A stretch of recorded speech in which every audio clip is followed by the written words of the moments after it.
আসসালামু আলাইকুম প্রিয় খামারি বন্ধুগণ, আমি আজহারুল ইসলাম।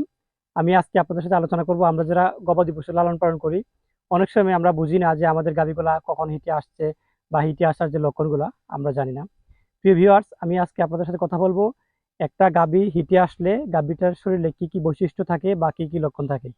এর আগে বলে রাখছি, যারা আমার ফেসবুক থেকে দেখছেন অবশ্যই আমার ভিডিওটি শেয়ার করে দিবেন, এবং যারা আমার ইউটিউব চ্যানেল থেকে দেখছেন অবশ্যই চ্যানেলটি সাবস্ক্রাইব করে বেশি বেশি করে আপনারা শেয়ার করে দিবেন।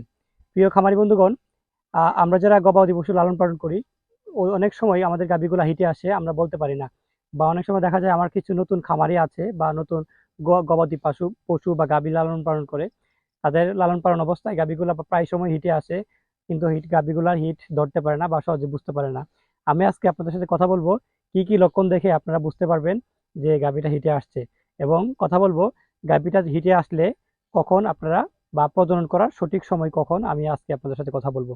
প্রিয় ভিউয়ার্স, একটা গাভী যখন হিটে আসে তার অনেকগুলা বৈশিষ্ট্য থাকে। এর মধ্যে প্রধানত যে কয়েকটি বৈশিষ্ট্য আমি আপনাদেরকে তুলে ধরি। প্রথম হচ্ছে, একটা গাভী অন্য একটা গাভীর উপরে চড়ায় উঠবে বা উপরে ওঠার চেষ্টা করবে, বা আশেপাশে যদি ষাঁড় থাকে ষাঁড়ও আইসা যদি গাভীটা হিটে আসে তাহলে গাভীটার উপরে চড়ায় ওঠার চেষ্টা করবে। বা অনেক সময় এই গাভীর ভিজেই দিয়ে আপনার আহ, তরল বা মিউকাস বের হয়, তখন আপনারা বুঝতে পারবেন যে গাভীটা হিটে আসছে। আর আর কিছু লক্ষণ আছে, গাভীটা যখন হিটে আসে তখন হচ্ছে আপনার খাবার দাবার একটু কম খাবে, বা দেখা যায় যে আপনার গাভীটা সারাদিন একটু আহ, আপনার ডাকাডাকি করবে। আপনার অনেক সময় দেখা যাবে তুলনামূলকভাবে ডাকাডাকি করবে। আর অনেক সময় দেখা যায় যে গাভীগুলো হিট যখন, আরেকটা কিছু লক্ষণ হচ্ছে, গাভীরা যখন হিটে আসে তখন আপনার পিঠটা এরকম ভাবে চাপ দিবে, হ্যাঁ, এরকম ভাবে মুচড় দিবে, তাহলে তখন আমরা বুঝতে পারবেন যে গাভীটা হিটে আসছে। আর হিটতে কিন্তু অনেক সময় দেখা যায় যে আপনার সাইলেন্ট হিটও থাকে, কিন্তু সাইলেন্ট হিটগুলা আপনার বেশিক্ষণ স্থায়ী থাকে না, অল্প সময় থাকে।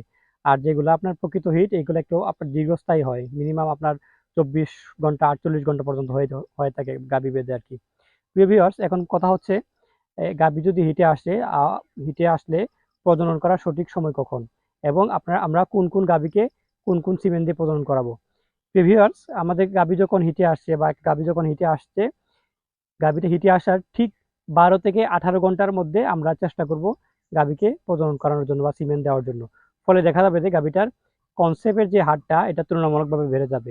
আর যখন আমরা গাভীটা ডাকা শুরুমাত্র বা ডাকার সাথে সাথে যখন আমরা গাভীকে প্রজনন দিব, তখন দেখা যাবে যে এটা আপনার ওভুলেশন প্রক্রিয়া বা ডিম্বকরণ বা নিষিক্তকরণ হবে না। ফলে দেখা যাবে যে গাভীটা সিমেন্ট কনসিভ করবে না।